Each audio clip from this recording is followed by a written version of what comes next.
بسم اللہ الرحمن الرحیم۔ السلام علیکم ناظرین، امید کرتی ہوں کہ آپ سب خیریت سے ہوں گے۔ اللہ تعالیٰ آپ سب پر اپنا فضل و کرم قائم رکھے اور آپ کو کبھی کسی کا محتاج نہ کرے۔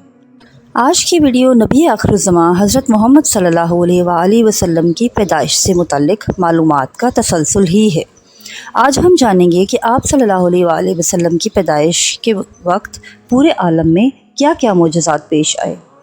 آپ صلی اللہ علیہ وآلہ وسلم کی پیدائش کے وقت کا احوال اور تاریخ پیدائش کے متعلق ہم تفصیل سے پارٹ 1 میں بتا چکے ہیں، جس کا لنک آپ کو ڈسکرپشن میں مل جائے گا۔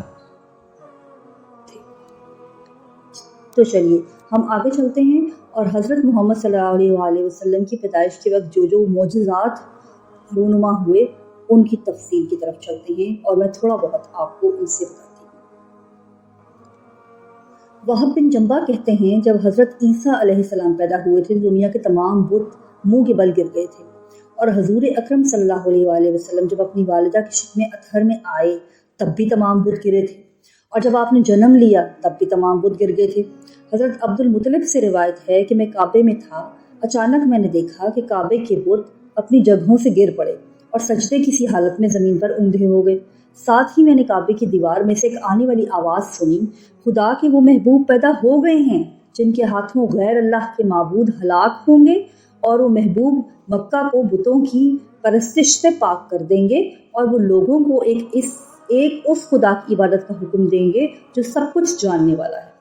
سیرت حلبیہ میں ہے کہ قریش کی ایک جماعت جس میں ورقہ بن نوفل، زید ابن عمر ابن طفیل اور عبداللہ ابن حجش بھی تھے، یہ روزمرہ کی طرح اپنے ایک خاص بت کے پاس آئے، اور جس رات سرور کائنات کی پیدائش ہوئی اس رات اس بت کو انہوں نے اوندھے منہ گرے پایا۔ انہوں نے اٹھا کر سیدھا کیا مگر وہ تھا کہ دوبارہ گر گیا، پھر سیدھا کیا مگر پھر بھی گر گیا۔ اس پر سب کو تعجب ہوا اور سب لوگوں نے اشعار پڑھے جس میں اس بت سے اس کی خاص وجہ پوچھی گئی۔ تو بت کے اندر سے اللہ تعالیٰ کے معجزے کے تحت آواز آئی، ایک ایسے بچے کی پیدائش کی خبر ہے جس کے نور سے تمام مشرق و مغرب کے علاقے روشن ہو گئے۔ اور جب حضرت محمد صلی اللہ علیہ وآلہ وسلم پیدا ہوئے تو اس رات کعبہ میں زلزلہ آیا جو 3 دن 3 رات تک رہا، اور کعبہ لرزش میں رہا، جس کو قریش نے بھی دیکھا۔ یہ اس بات کی علامت تھی کہ اب خدا کا گھر خدا کے لیے خالی ہونے کا وقت آ گیا ہے، اور ان سے پاک ہونے اور بتوں سے پاک ہونے کا وقت آ گیا ہے۔ اسی طرح آپ کی مبارک پیدائش پر دنیا کی عظیم مملکت فارس ایران کے بادشاہ کے زبردست مضبوط محل کے اندر شگاف پڑ گئے، اور وہ زلزلے کی زد میں آ گیا اور اس کے 14 ستون گر پڑے۔ اسی طرح اس کے ملک میں جو آگ کے الاؤ بطور معبود کے چلتے رہتے تھے، اور وہ تمام فوراً یکلخت بجھ گئے۔ الغرض یہ دن تمام دنیا کے معبودان باطلہ یعنی جھوٹے آقاؤں کے لیے آخری چیلنج تھا، اور پھر خاص طور پر ایران میں زیادہ علامتیں ظہور پذیر ہوئیں، جیسے کہ چشموں کا پانی سوکھ گیا۔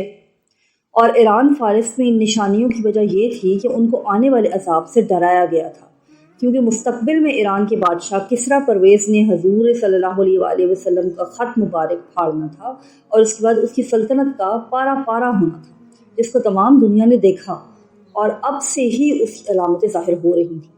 تاہم ابھی جو بادشاہ تھا وہ نوشیروان تھا، اور اس کے بعد پرویز نے آپ صلی اللہ علیہ وآلہ وسلم کا اہل نبوت پایا اور نافرمانی کی وجہ سے تباہ و برباد ہوئے۔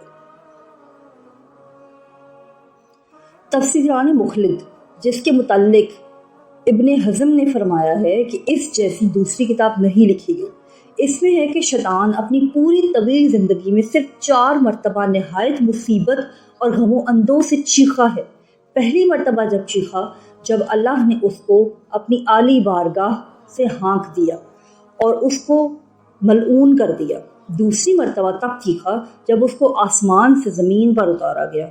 تیسری مرتبہ تب جب اس نے غم و مصیبت سے چیخ و پکار کی اور آہ و بکا اور واویلا کیا جب حضرت محمد صلی اللہ علیہ وآلہ وسلم نے جنم لیا۔ اور چوتھی مرتبہ تب چیخا جب آپ صلی اللہ علیہ وآلہ وسلم پر سورہ فاتحہ نازل ہوئی۔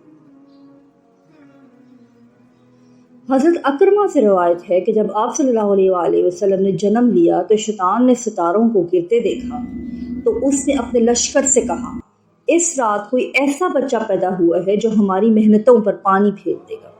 اور دوسری روایت میں ہے کہ جب شیطانوں کو آسمانوں پر جانے سے روک دیا گیا اور انہیں مار مار کر وہاں سے دفع کر دیا گیا تو شیطانوں نے آ کر ابلیس سے ماجرا ذکر کیا، تو ابلیس نے کہا معلوم ہوتا ہے آج دنیا میں کوئی خاص واقعہ پیش آیا ہے۔ پھر ابلیس نے شیطانوں کو حکم دیا کہ زمین کے تمام علاقوں سے تھوڑی تھوڑی مٹی کو اٹھا کر لاؤ۔ پھر ابلیس ہر مٹی کو سونگھتا رہا، حتیٰ کہ اس نے تہامہ یعنی مکہ سرزمین کی مٹی سونگھی تو فوراً پوچھا یہ کہاں کی مٹی ہے؟ کہا گیا تہامہ کی، تو وہ چلایا یہاں کوئی نئی بات ہوئی ہے۔ پادریوں اور یہودیوں کو بھی آن حضرت صلی اللہ علیہ وآلہ وسلم کی ولادت کی خبر تھی، چنانچہ حضرت حسان ابن ثابت سے روایت ہے کہ میں آن حضرت صلی اللہ علیہ وآلہ وسلم کی ولادت کے وقت 7-8 سال کا لڑکا تھا اور ہوش و حواس سے تھا۔ میں نے اس زمانے میں یثرب میں ایک صبح کو کسی یہودی کو دیکھا کہ وہ اونچے ٹیلے پر چڑھ کر چیخ کر یہودیوں کو پکار رہا ہے، جس سے یہودی لوگ اس کے ارد گرد جمع ہو گئے ہیں، اور پوچھا تجھے کیا ہو گیا ہے؟ کہا احمد کا ستارہ طلوع ہو گیا ہے اور اس کے ساتھ ساتھ وہ آج رات آ گئے، کیونکہ بعض قدیم کتب میں رسول اللہ صلی اللہ علیہ وآلہ وسلم کی پیدائش کی رات اس ستارے کا طلوع بطور علامت کے درج تھا۔ الغرض حضرت محمد صلی اللہ علیہ وآلہ وسلم کی پیدائش پر پورے عالم میں چہل پہل اور روشنی ہو گئی تھی، اور حضرت آمنہ نے بھی بہت سی باتیں ملاحظہ کی تھیں، اور حضرت عبد المطلب ان کے پاس آئے تو حضرت آمنہ نے ساری خبریں ان کو دی۔ پھر حضرت مطلب حضرت آپ صلی اللہ علیہ وآلہ وسلم کو گود میں لے جا کر کعبہ مقدس گئے اور اللہ سے دعا کی اور اس کا شکر بجا لائے، اور واپس آ کر مقدس گود کے حوالے کر دیا۔